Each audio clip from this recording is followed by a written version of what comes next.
Buenos días. Efectivamente, yo voy a hablar sobre exoesqueletos. Le he querido poner un subtítulo a la charla, poner neurorehabilitación robótica, más que nada por diferenciar los exoesqueletos que son aplicados a este tipo digamos, de dominios para ayudar a personas que han perdido la movilidad con respecto a otros que se aplican, por ejemplo, en entornos militares. O sea, habréis oído que estas tecnologías tienen el origen en programas de investigación estadounidenses de la agencia DARPA para la aplicación con fines militares. Nosotros aquí en Europa, en general, creo que no hay ningún centro de investigación ni empresa que se dedica a tocar estas tecnologías en el ámbito militar. Son todas o bien industrial o bien en sectores civiles como la construcción o bien en neurorehabilitación como hacemos nosotros. Entonces, aclarado esto, voy a contaros un poquitín qué es esto de los exoesqueletos. Un exoesqueleto es un robot. No confundir con el exoesqueleto, el caparazón rígido de algunos insectos. Es un robot y como tal, para nosotros, para los ingenieros que trabajamos con estas tecnologías, es la misma tecnología que podemos utilizar en un entorno industrial, por ejemplo, los robots estos que pintan coches en las fábricas de automóviles.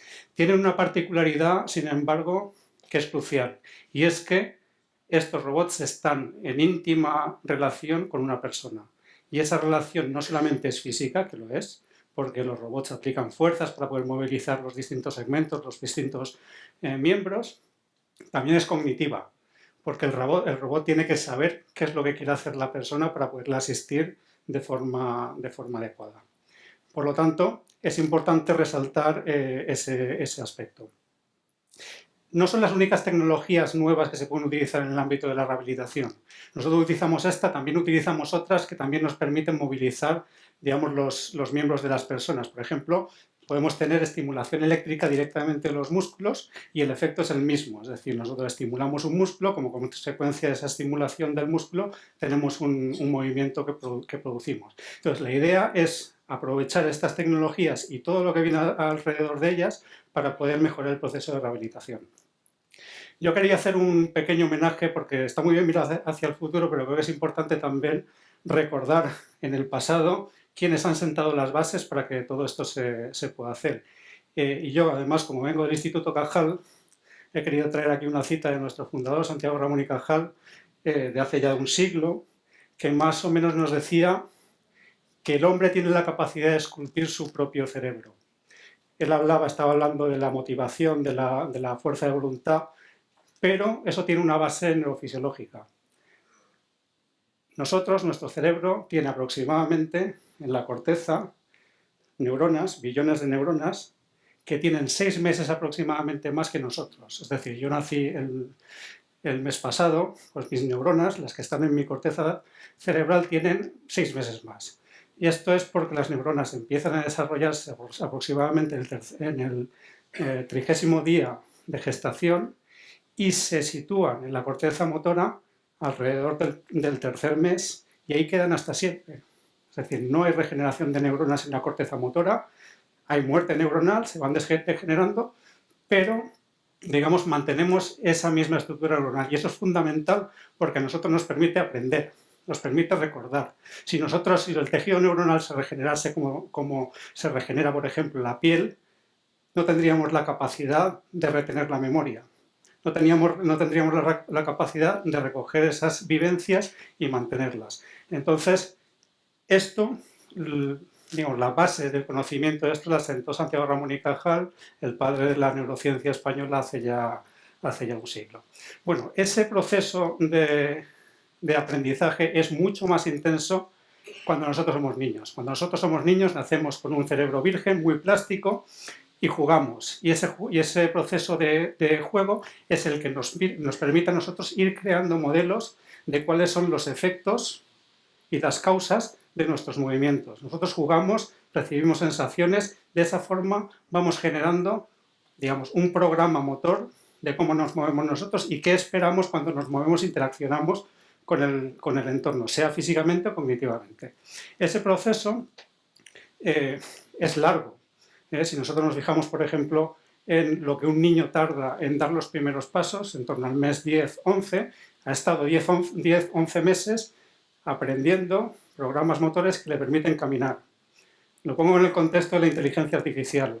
La inteligencia artificial de la que se hablaba antes no solamente es capacidad de procesamiento, no solamente es memoria, es también lo que los ingleses llaman embodiment.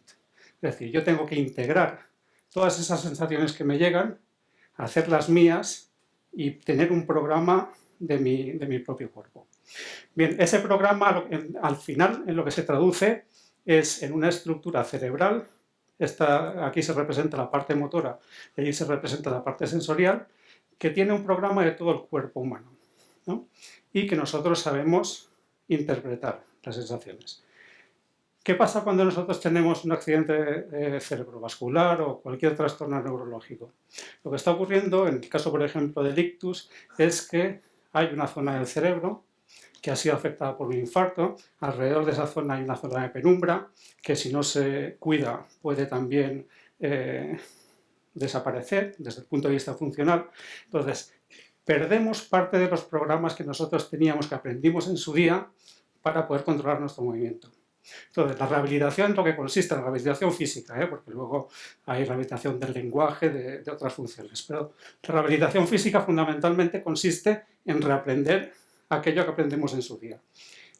¿Cómo se hace eso en la actualidad? Bueno, aquí os he puesto un vídeo de cómo a una persona con accidente cerebrovascular se le está reentrenando la función de alcances y agarres. Simplemente un proceso repetitivo de entrenamiento con la esperanza de que la persona vuelva a integrar toda esa información sensorial que conlleva la tarea y vuelva a aprender a hacerlo. Lo mismo ocurre cuando nosotros tenemos una lesión medular. Si tenemos una lesión medular, el flujo de información, tanto motora como sensorial, en la médula espinal se ve interrumpida o por lo menos debilitada.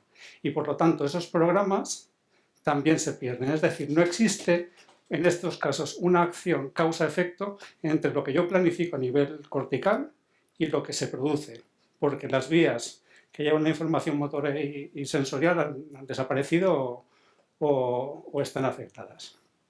Entonces, de nuevo, en estos casos, en lugar de tener una hemiplegia, como teníamos en el caso anterior, tendremos una paraplegia, una tetraplegia, y de lo que se trata es, de nuevo, a través de programas de entrenamiento, intentar que la persona recupere y vuelva a aprender esa función. Todo esto, por supuesto, puede estar apoyado por otros muchos tratamientos, por ejemplo, neuroprotectores. Antes hacía mención cuando tienes un infarto, hay tejido que muere inmediatamente y otro que queda afectado. Hay fármacos neuroprotectores que permiten que el efecto del infarto sea menor, ¿no? Entonces, en combinación con estas técnicas de aprendizaje, la esperanza es que las personas vuelvan a aprender la función. Bien, he querido traer, no se ve muy bien en este vídeo, he querido traer otros dos ejemplos de otras enfermedades neurodegenerativas. En este caso, son dos pacientes que tienen temblor esencial. El temblor esencial tiene una de las consecuencias es que hay un temblor patológico que está superimpuesto al movimiento voluntario. Hay unos centros en el cerebro que generan unas oscilaciones que se transmiten hasta los brazos y eso provoca este temblor. Bueno, las tecnologías de las que estamos hablando permiten también en estos casos intervenir. Y aquí os he querido traer este ejemplo en el que tenemos un paciente también con estos problemas, al que le hemos puesto una neuroprótesis. Una neuroprótesis es un dispositivo que estimula eléctricamente los músculos del brazo. Estamos dándole, en este caso de aquí, una serie de impulsos eléctricos que generan información que va hasta el cerebro para bloquear el oscilador que está generando el temblor. Esto es sin la estimulación eléctrica, esto es con la estimulación eléctrica. Entonces, en general esta gente se puede tratar con medicación o se puede tratar también con estimulación cerebral profunda. Lo que ocurre es que hay un gran porcentaje de rechazo a estas técnicas o de no respuesta a estas intervenciones. Por esto que nosotros queremos lanzar estas nuevas tecnologías. Bien, los exoesqueletos. Yo decía antes que eran robots. Aquí tenéis un ejemplo de ellos. Como tales se pueden emplear para dos cosas. Una es una persona que no tiene la capacidad de recuperar la función, vamos a utilizar el robot para que pueda hacer esa función en lugar de tener que utilizar, por ejemplo, una silla de ruedas. O, que es a lo que me estaba refiriendo anteriormente, puedo utilizar la tecnología no para sustituir una silla de ruedas, sino en el proceso de rehabilitación en el hospital para recuperar esa función. En definitiva, nosotros lo que queremos hacer es una cosa relativamente sencilla conceptualmente, pero compleja tecnológicamente.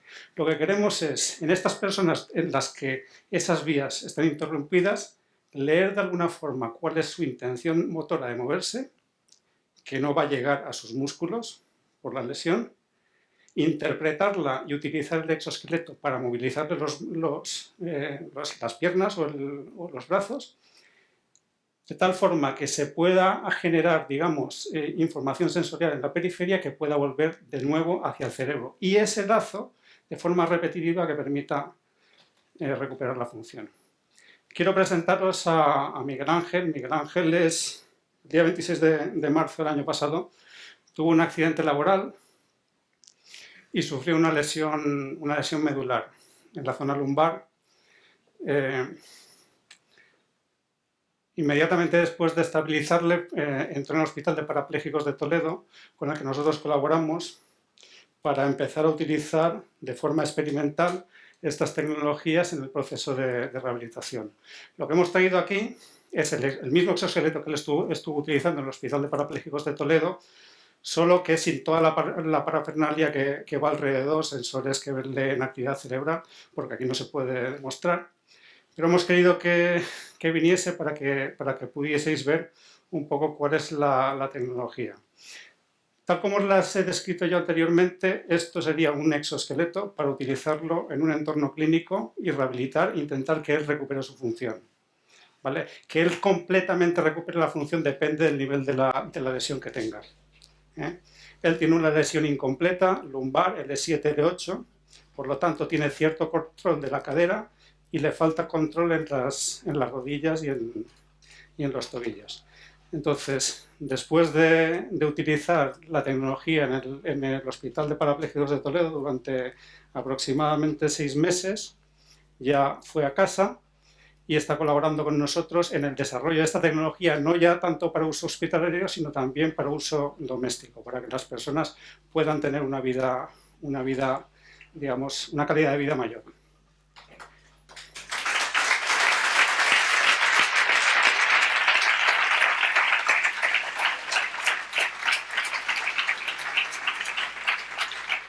Lo que hemos traído aquí es el exoesqueleto con una persona con una lesión medular, pero en principio, como ya decía anteriormente, es aplicable a cualquier otro trastorno neurológico que tenga como consecuencias, en este caso, una marcha patológica. Entonces he querido traeros un par de vídeos de otras pruebas que estamos haciendo con otros hospitales en los que estamos utilizando la misma tecnología, el mismo dispositivo que habéis visto aquí. Aquí sí ya podéis ver que tenemos también integrado un casco que permite leer la actividad cerebral de esta persona y actuar con el exoesqueleto en consecuencia de esa actividad. Este vídeo está tomado en Houston. Es las primeras fases del proceso de rehabilitación. Este proceso de rehabilitación dura 3 semanas. Hay sesiones diarias durante estas 3 semanas. Esta es una de las primeras sesiones y lo que vais a ver aquí es una de las últimas sesiones. Lo que ha pasado entre un caso y el otro es que la persona, primero, ha ganado confianza en la tecnología. Todos los que, la primera vez que se ponen un dispositivo de este estilo, claro, tienen miedo, se van a caer. Entonces no confían en la tecnología hasta el punto de que les apoye. Entonces, el resto que ha cambiado es que a lo largo de ese proceso de entrenamiento se ha ido normalizando el patrón de la marcha, ya no necesita el andador que veíais anteriormente, simplemente con este bastón le permite caminar. Bueno, con esto acabo, muchísimas gracias.